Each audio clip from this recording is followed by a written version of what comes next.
Well, Spring, another Avalanche Jets game, another regular season Avalanche Jets game, and another game in which Connor Hellebuyck stands on his head, shuts the Avs out yet again in a game that doesn't really mean anything. Yeah, I feel like I just wasted 2.5 hours of my life. But look, is for real. Tip of the cap, respect to the Winnipeg Jets. That's a good hockey team. Good hockey team. I had my doubts about whether they were the real deal when they got up to that torrid start this season. The Avs beat them in 5 in the playoffs. They're virtually the same team, at least on paper. They've been in years past. Got a new head coach. He's doing a good job. And they have the best goalie in the NHL. Is it just a regular season thing? I mean, maybe, but I have his playoff good. numbers in front of me. Give me his playoff numbers. Do you want all of his playoff numbers, like his averages? Yeah, sure. Okay, his average in the playoffs is a .910 save percentage and a .285 goals against, which is pretty good. That's pretty good, yeah. He, over the last 2 years, has played 10 games. He's won 2 of them. He's lost 8. How is that possible? 10 games. 5 games started on each year. He went 1-4. Yeah, okay. No, that makes sense. And last year, he has an .864 save percentage, a .523 goals against average. The year prior, when they lost in the first round, an .886 save percentage, a .344 goals against average. Prior to that, however, he had some decent years where he put up, despite losing in the first round, some good numbers. He just plays Colorado well during the regular season. And they're a complete team. They're solid. They play good defense. I thought Colorado played a great hockey game tonight. They just couldn't score. That was what happened this evening. I don't think Colorado played poorly. I thought they played fine, but I don't think anyone had a overly good game. Nobody. I was trying to think towards the end of the game, who was the best Av tonight? I might go to Mackenzie Blackwood, actually. Probably. Who had a couple nice saves tonight. The first goal from Ehlers, good checking by Alex Iafallo, who came over in the Pierre-Luc Dubois trade. He's been with the Jets for a hot minute now, bottom 6 guy, but they actually almost kind of won that trade with LA. He's a good little player. He knocks Kivirant off the puck. Neutral zone, Sandberg has it. Good cross-ice pass to Ehlers, who then skates past both Taves and Makar. We're talking about Taves and Makar, one of the most solid D pairs in the league. And Ehlers just scoots right on past him, and it's a good wrist shot going across his body. I think Blackwood's capable of making that glove save. I do. It's a really good shot, though. And then, this game is decided because, the Avs are down 1-0, middle point of the second period. Nice little offensive play. I think it's Rantanen right side cross ice to McKinnon. McKinnon has an open look at a one-time slap shot. Hellebuyck's moving. I don't blame Nate for not pulling the trigger. The way Hellebuyck played tonight, and he played well, he probably gets over and stops that. Nate instead holds it. Lo and behold, Drouin is wide open in the middle. Now, Drouin receives this puck back to net. He's not facing the net. And I don't know what the play there is. I'd love to see a high skill, real quick, one of those doopsie-doo turnaround, almost like Michigan type plays. I think he knows his back is to Hellebuyck, so he goes cross. I think he's thinking cross now back over to Rantanen for a one-timer. It's a wasted opportunity for Colorado. Winnipeg scores the other way. That was your ball game. That was your ball game right there when that happened.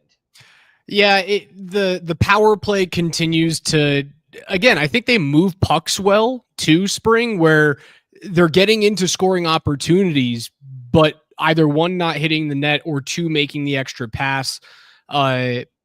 again, I wasn't upset with how either team played. I thought both teams played a very good hockey game.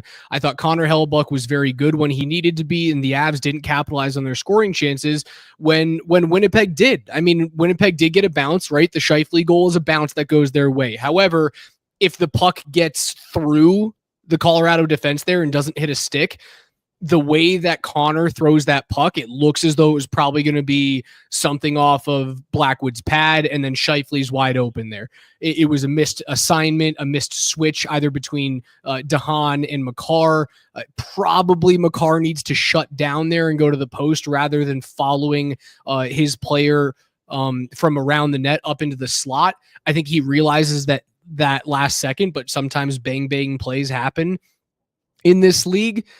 What that told me, man, is like, it's a shame that one of these two teams is guaranteed to be gone by the end of the second round. It's a shame. Like that. Yeah, this feels like it should be a West final.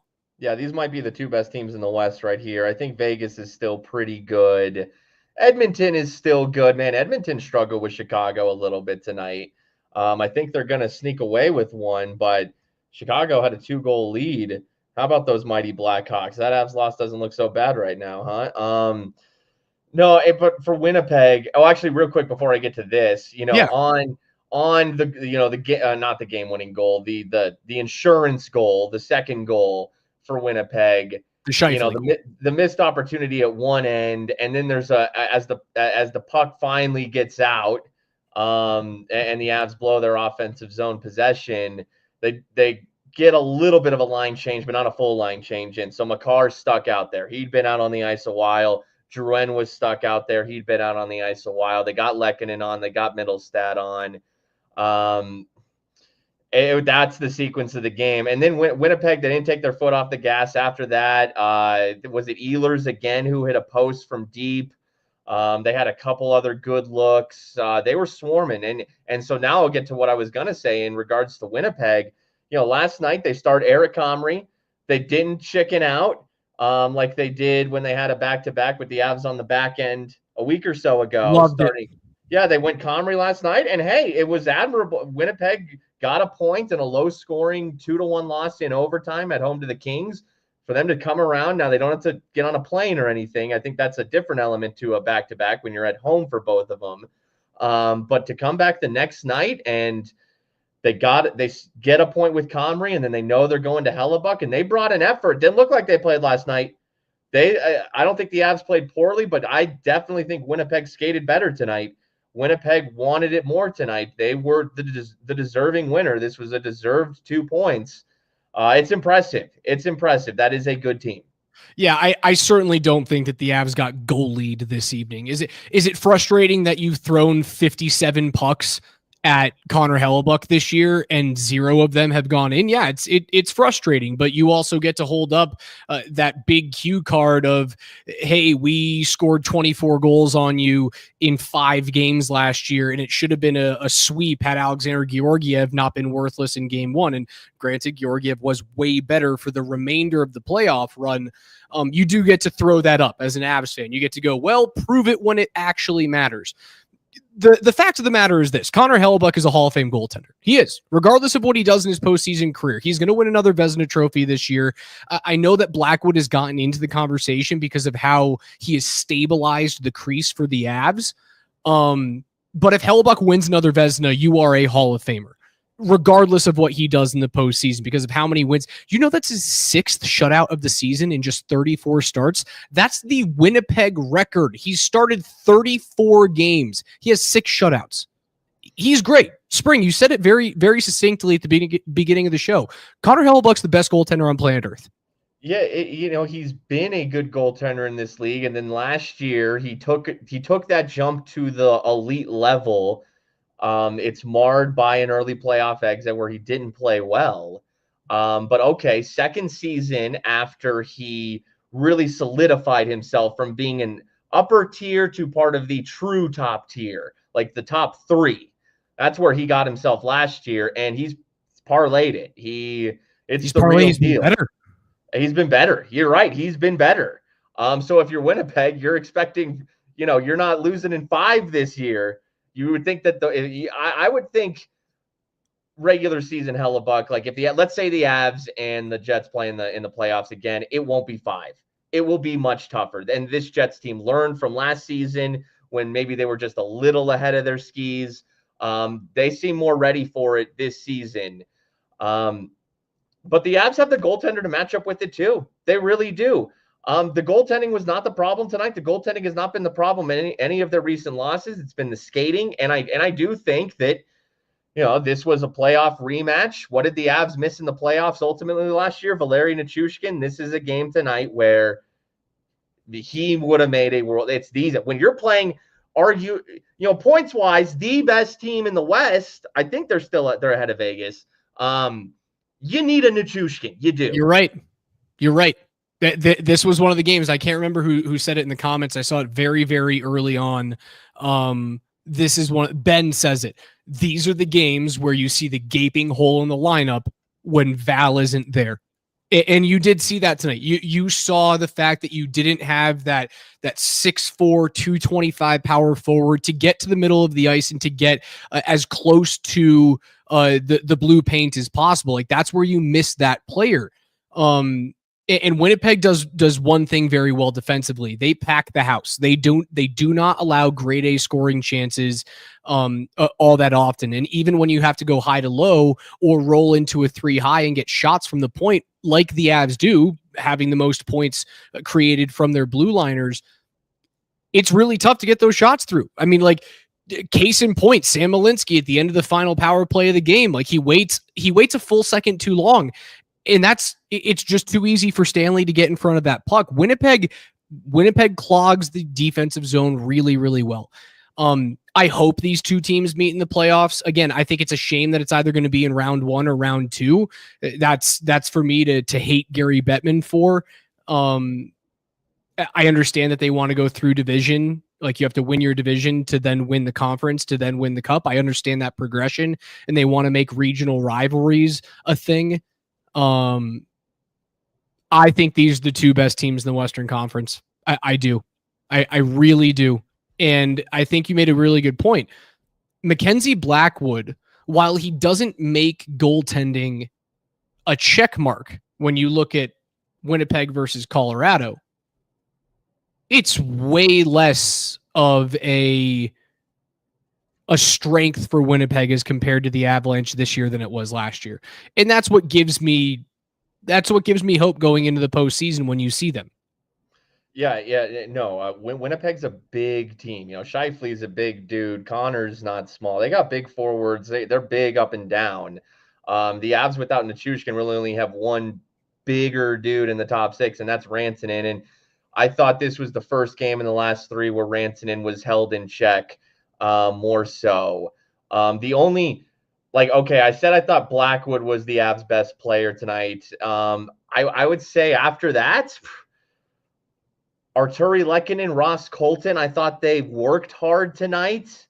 I thought O'Connor, when this game was within reach, was working hard. But I'm noticing players work hard that were not, they couldn't get open for dangerous looks. The top line was completely stymied tonight, completely. Outside of that one good opportunity they had before Winnipeg's second goal, McKinnon, Drouin, Rantanen was really held in check tonight.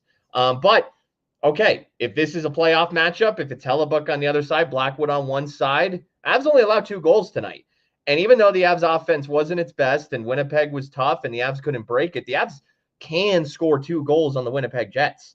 If they have Nichushkin back, if they work a little harder, they can get 2 goals. That's a 2-2 overtime game in the playoffs. So the fact that they held them to 2, to me, is a win. That you didn't let Winnipeg run away with this thing. You made this so you are a high-powered offensive team on a different night. Holding them to 2 goals, not a problem at all. See, the issue is with this game, though, while you are there, and I completely agree with you. If you look at if you predict what would happen in a playoff series between these two teams, I think it goes 6 or 7. And I think the Avs come out on top in most of those simulations. I think they're the better team. I think when you have Nichushkin there, and if you add another player or two at the deadline, if they figure out what they're doing with their 5-6 D men, they're going to win that series in 6 or 7. There's going to be a game where Connor Hellebuyck steals it. Tonight was not one of those games. Like, he didn't have to be fantastic for the Jets to win. It was a good game for both of these teams. I thought Drouin was good. I agree with you on Lehkonen. I thought Makar was good enough as well tonight. I sit here trying to be upset with the result, and I can't be. I do think Hellebuyck does this one thing to you, though. Even in games where he doesn't have to steal it, he makes you think you need to have the most grade A scoring opportunity of all time to put it in the back of the net, even when he's not standing on top of his head, right? Even when he's not stopping 35 of 35. It feels like you have to have the perfect scoring chance to score. And I think you saw that tonight. I thought you saw overpassing this evening on the power play. I thought you saw overpassing and gun shy players at 5-on-5 as well, and the numbers will show it. Winnipeg was the better team in all situations. They were the better team at 5-on-5 by almost half a goal. They shot pucks. Colorado didn't, and I don't think that's a Colorado thing. I think that's a Connor Hellebuyck thing. I think that is an excellent point. Absolutely, they were a little trigger shy tonight, looking for the perfect shot. And I think you're spot on. I think it is Hellebuyck making them think they need to hit corners and wait for, McKinnon not pulling the trigger on the one-timer where, yes, Hellebuyck probably gets over and makes the save. Drouin is in front of net. If you get a rebound, if anything pops up right in front of Hellebuyck, Drouin can still gather that puck, even if he gets over to make, and McKinnon might have scored there. Like, he can be that. That's a toss-up. What happens there if that one-timer beats Hellebuyck or not? That's a coin flip. Yeah, best in the game versus best in the game. Yeah, McKinnon didn't even pull the trigger. We'll never know what that 50-50 outcome would have even been. Like, there was they went a little dry offensively, and finally Keaton Middleton throws a shot from the point where Juuso Parssinen gets in front of net. And and as you say that, and I think of that play, it makes me think just more of that. Just throw pucks on net. Ross Colton and Arturi Lehkonen, I said they worked hard tonight, and they're not Nichushkin, but those dudes can box out in front for rebounds. The Avs, I think that they should try to look more for rebounds off of Connor Hellebuyck. Don't worry about beating him. Put pucks on him and see if something gets loose. The Avs are full of players with good hands in front that can quickly corral those rebounds and stuff them home. Completely. I cannot agree with you anymore, Spring.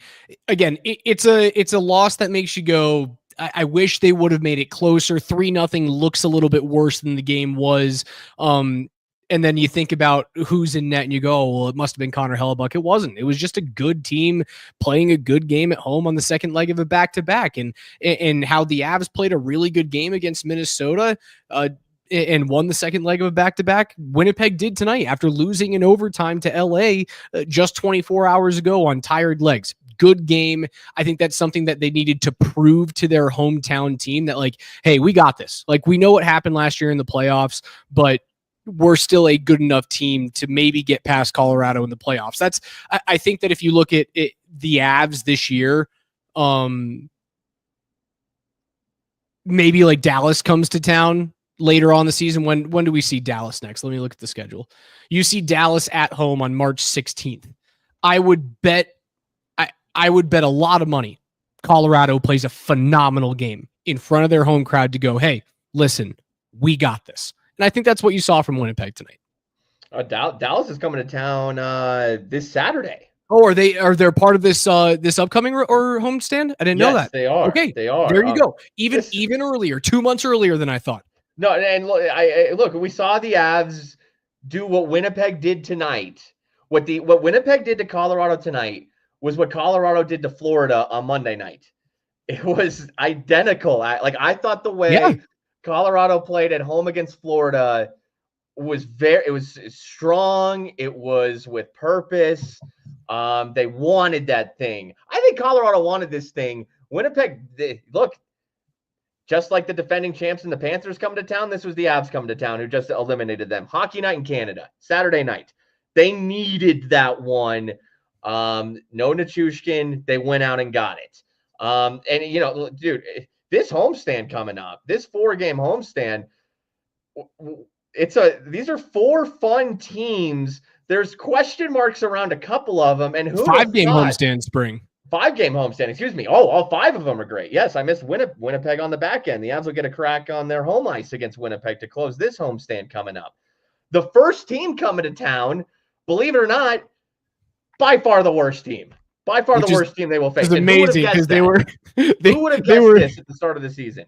I mean, the New York Rangers were a team that a lot of people picked to win the East this year, and they're not out of it. So if you look at the wild card right now, the first 2 spots in the Eastern Conference are occupied by the Boston Bruins and the Columbus Blue Jackets at 47 and 46 points, respectively. New York has played 4 fewer games than Boston and 2 fewer games than Columbus this year, and they sit just 6 points behind the 8 seed and 7 points behind Boston.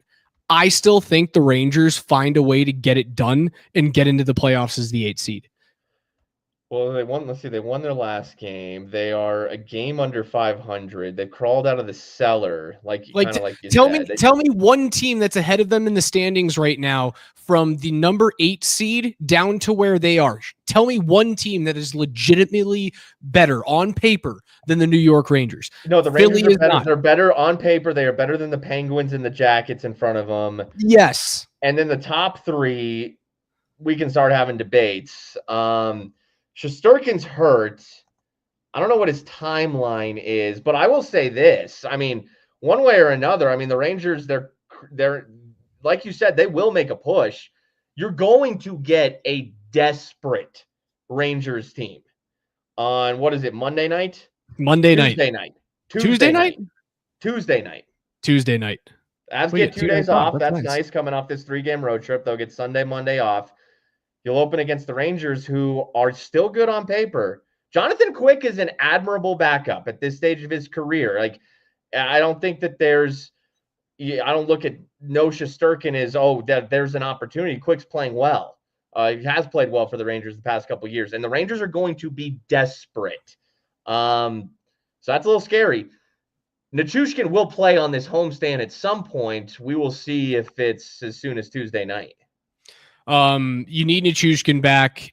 Drouin, since he's been back, has shown me I don't know how you're going to be able to keep him without moving Miles Wood or moving, like, God forbid, move Ross Colton because he's been so good this year. But like moving one of those 2 forwards is the only way that I think that you can actually keep Drouin in the fold, or moving at least 1 or 2 of the bigger contracts on the blue line. And you're certainly not trading Makar or Taves, so you can do the roster math there. Drouin being back that's huge. That guy is such a beautiful fit on this team. And if you get Nichushkin back, you're going to see one of these months. And we just saw it, right? Like, we just saw the month of December, or at least the last 3 weeks of December and the first week of January. You saw that month of hockey where the Avs rip off 20 points in 12 games. And I think you're going to see a few more of those. I think January into the break, when they have the 4 Nations Cup, is going to be one of those. 4 Nations face off. I always say cup. But they have to be healthy, and Nichushkin has to be back. And real quick, Shesterkin did return from his injury in the Rangers' last game. He an overtime or shootout win, overtime win over the Devils. So nice win for the Rangers. Because the Devils are one of the better teams in the East. So maybe they're getting things back on track. Maybe Colorado's catching New York at a time where they're getting a little better. It's a good game to watch tonight. The puck just dropped in Vegas. New York and Vegas. Shesterkin is starting. Absolutely. That'll give you a gauge for, if New York is really primed for a push here, how dangerous are they really? What do they do in Vegas tonight ahead of, because that's a similar matchup in terms of level. Vegas for New York and then Colorado on Tuesday night. When you don't have Nichushkin, you can beat a Wild team that doesn't have Kaprizov and Faber. You can beat the Sabres it's damn impressive they beat the Panthers without him. Yes, Like, it is. tip of the cap, and that shows something. That shows something. But in the long run, and you look at these teams on this homestand coming up after New York, Edmonton, Dallas, Minnesota. Kaprizov's probably back by then, and Faber as well. And then Winnipeg to close out. That's a murderer's row. These are like all playoff previews coming up here. Stands for New York, I guess, possible cup final. Who knows? But these are 5 quality teams. Bandit's got a good question before we get out of here, Spring, and it's been something that we've talked about a couple of times. What's going on with Casey Middlestat, and when is that going to fix? This is why you need Nichushkin back too, because Middlestat needs to float right now, kind of like he's doing right now. Sometimes they'll put him with, O'Connor and Kelly or Kiviranta on that third line. He did play a lot tonight with Lehkonen and Colton on the second line where he should be, but they're floating Casey Middlestat because they don't know what to do with him right now. When Nichushkin's back, now your second line, or Middlestat's the one out. That's what we know. Middlestat's the one who will come down. He's the worst player on the ice 5-on-5 in terms of expected goals for and against on the ice tonight. On the ice. So he'll be playing with a lot. When Nichushkin back, he'll be playing with Parsonen and in a lot. I hope he figures it out. Not only for this season, but for the future. The Avs have invested a lot in him. It looks so promising to start the season. I don't think he's played poorly, but my gosh, he is really not impacting the game offensively like he should be with where he's at in his career and what he's making. Right. When you sign that deal as a second line center, you do have to produce. Do you have to put up an 85-point season? Do you have to be Nazem Kadri for that one spectacular year that he had? No, you do not. You do not have to be that. But you have to be a guy that is going to consistently put up north of 60 points as a second line center. And as of right now, Casey Middlestat, if we look at where he sits through, what is this? Got to be 40 some odd games, 43 games. He's only got 26 points, right? So that is well past the halfway mark, 2 games past the halfway mark with 26 points. In order to get up to that mark, and that is legit mark for second line center, 60 points or above.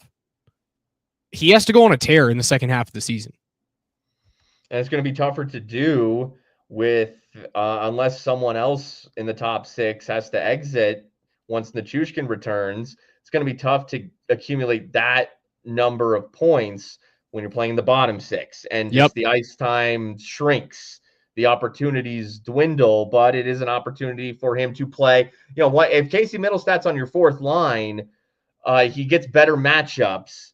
Maybe that helps open the ice up for him a little bit. Maybe he can just be fourth line king and dominate fourth liners. That'd be fun. That's a lot of money to pay a fourth liner. Hey, if he's scoring goals on the fourth line.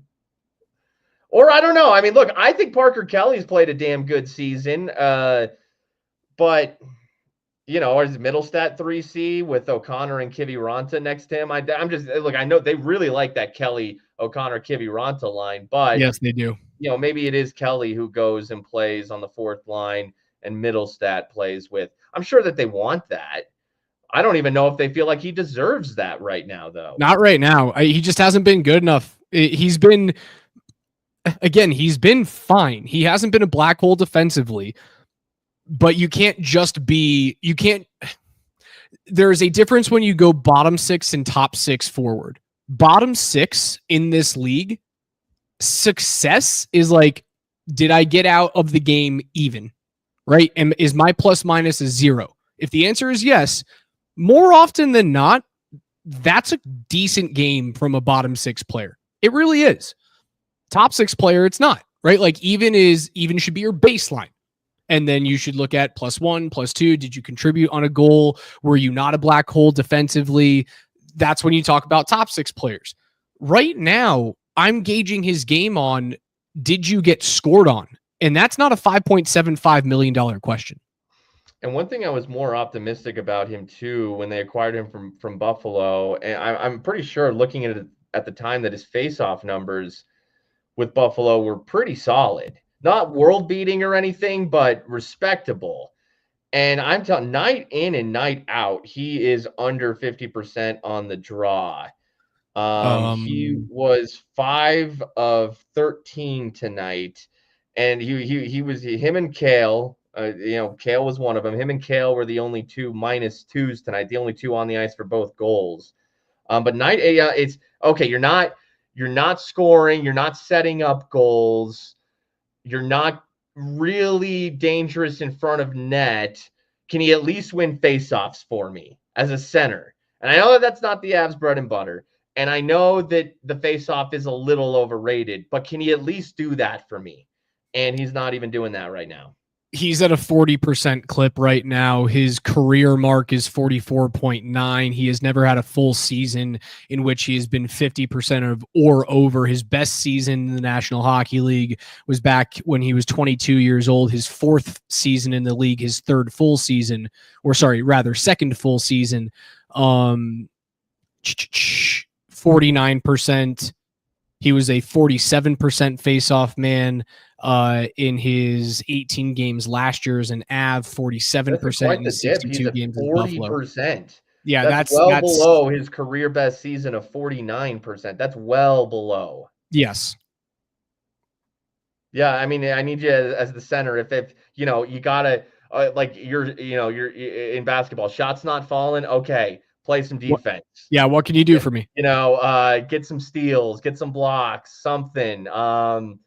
Right now, and in the past couple months, really, it's just been a little stagnant. But perhaps Nichushkin coming back and maybe Middlestat, playing in a role that he's actually, should be playing in now, a lower role, will slow the game down for him a little bit. Maybe the game's just a little too fast in the top 6 right now. I think I said it a couple of days ago. I think the Four Nations face-off can't come quick enough for him. I think the kid needs 2 weeks off to get away from the game, to get away from the pressure of playing in Colorado, because let's face it, playing in Colorado is way more intense in terms of the expectations, not only from the fan base, but from the franchise. And get this, from the fucking dudes in the room, right? Like, think about what's going on in Buffalo. All of those guys that he was playing with, he was like one of the elder statesmen on those teams. You think that there were expectations in the room that are anywhere near what Nathan MacKinnon, when he stares daggers into you when you're not holding up your end of the bargain, do you think he ever felt that in Buffalo? The answer is no. So I think he needs to get a couple of weeks away from the game, go to freaking Mexico in the middle of February, enjoy yourself with some friends, and I don't know if he's married or has a girlfriend. If you're not, go enjoy yourself with some random chick in Mexico and have a great time, and then come back and play hockey in the second half of February. That could work as well. Casey, if you're married, I apologize to Well, that was on Instagram right now. That was a 2-0 hockey game tonight, man. You gotta score goals. Last time I checked, in order to win hockey games, Mackenzie Blackwood could have had the performance of a lifetime tonight, and it wouldn't have mattered because the Avs couldn't score. And really, I can't think of one look or even multiple looks that I'm like, but that was so close. It was just 2.5 hours of my life on a Saturday night. I know. That's why I made a whiskey in the third period. I went, you know what? It's gonna be okay. It's gonna be okay. Casey Middlestat has a girlfriend. Her name is Tatum. So Tatum, go take Casey to somewhere beautiful and have a great 2 weeks together. Because after those 2 weeks, he needs to be a second line center. It's up to you, Tatum. Tatum, take him to Tulum.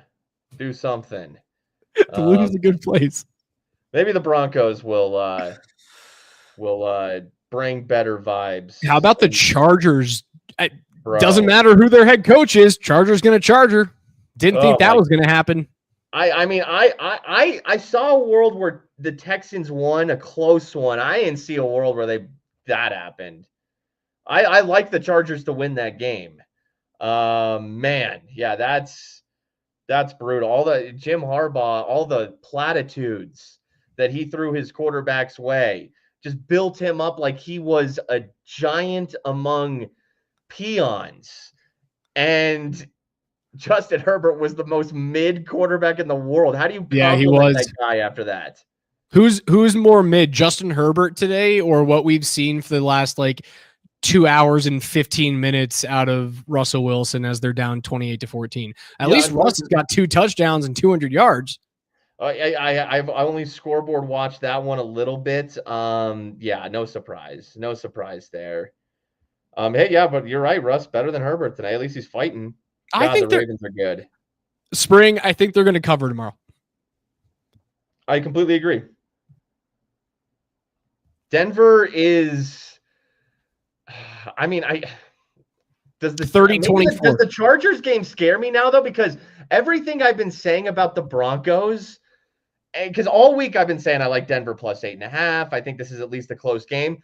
I viewed the Chargers and Broncos as pretty similar teams in that I thought both teams played fundamentally sound this season, didn't kill themselves with mistakes, just executed well. I thought maybe Denver's offense was a little more dynamic with the Sean Payton tint on it, all those bubble screens that they run and motions like that. But other than that, I thought both teams are very similar. And then the Chargers do that. Now I'm a little scared that the Broncos are going to do something like that. I hope they don't. But even if they do, the expectations for the Chargers this year were so much higher than what the Broncos were. Again, there is one thing that could make me pissed off tomorrow about Denver losing. My dog is butt scooting on my carpet downstairs. I need you. Hey, get over here. We don't need to do. You guys want to see Tito? Come here. Tito's. You gotta come this way. I'll hold my thought about. Who's a good boy? Tito, come here. You want to come up? Be a good boy. Get on Raj's chest. Up. You have to say hi to the people. You have to say hi to the on people. Raj's chest. This is Tito, everyone. This is my 65-pound homie. He's my dude. Say hi, Tito. Say hi. That's a good boy. That's a good boy. Dude, you should have put him in the contest to be the Avs' new dog. Honestly, I should have. Okay, where was I? There's one thing that the Broncos could do that could piss me off tomorrow. Because they could lose in so many different fashions that wouldn't piss me off. The only way that would is if Sean Payton makes a decision that costs them the game. That's the only time I will be pissed off. If Bo throws an interception at the worst time possible, I won't be pissed off. If Javonte Williams puts the ball on the ground at the worst time possible, I won't be pissed off. If Pat Surtain gets beat over the top somehow by Keon Coleman, I won't get pissed off. The only thing that will piss me off is if they have a chance to win and there is some heinous play call and it's on the coaching staff. That's the only time. They could lose 52-0 and I'd go, great season. I haven't hated a lot of Sean's things this season. You know, the getting away from the run, it's a passing league. The not going for two, and the Broncos backs are not like that. That needs to be addressed in the offseason. The Broncos backs, it's a thing. The not going for two in Cincinnati. I'm a conservative guy in those situations myself. I didn't hate the decision. Now, if they have a chance to go for two in Buffalo tomorrow and you're the 7 seed, you do it. I actually kind of feel differently about this one. This is house money. This is balls to the wall. I wonder, we're probably going to see at least one trick play tomorrow, right? Yeah, something certainly. Reverse. I mean, Bo Nix caught a touchdown. When did they pull the Bo Nix receiving touchdown? In Baltimore, when they were on the road against the team where they were like, this is a tough one. So let's just pull out all the stops and hope for the best. That's what you do tomorrow. So tomorrow, if you got a chance to go for two and win the game, yeah, you do it tomorrow. Give me a score prediction, Spring. I've got 30 Buffalo, 24 Denver. Look, my brain says Buffalo wins close. But screw it. I'll give the prediction on that I gave on the Blitz just because who the hell cares? I'll go Broncos 27, Bills 24. Love it. I can't wait to see it. All right, that's going to do it for us, guys. Enjoy the rest of your Saturday evening. Avs lose 3-0. Next time that we'll talk to you is going to be on Tuesday evening when the Avs return home to start a 5-game homestand. They'll face the New York Rangers, our old friend, Stanley Cup champion in 2001 with the Avalanche, Chris Drury, his team that he's the general manager of. They sit a handful of points back and out of a wild card spot despite being favorites to win the Eastern Conference at the start of this year. That game starts at 7 p.m. We'll be on air here sometime around 9:45 or 10. We can't wait to see you guys, and hopefully it'll be off of an Avs win, and hopefully it will be a couple of days removed from the Broncos shocking the world and beating the Bills. Tomorrow morning, if you're not doing anything, starting at 9 a.m. on Altitude Sports Radio 92.5, we will have a 2-hour Broncos pregame preview. Again, starting at 9 a.m., we'll be live at number 38 in Denver. Their doors open at 10. We will be there with you guys for another hour. D-Mac's going to stay and watch the game. And then after the game, regardless what happens with the Broncos, at 8 p.m. right here on Twitch, on X, on YouTube, and on 92.5, a 1-hour-long commercial-free Broncos pre-game or post-game wrap-up. You'll have all of your favorites from Altitude Sports Radio on there as well. We cannot wait to see you guys out at number 38. Can't wait to see you digitally tomorrow evening as well. But for Spring, for Safeway, I'm Raj. Avs lose. We'll see you Tuesday, and go Broncos.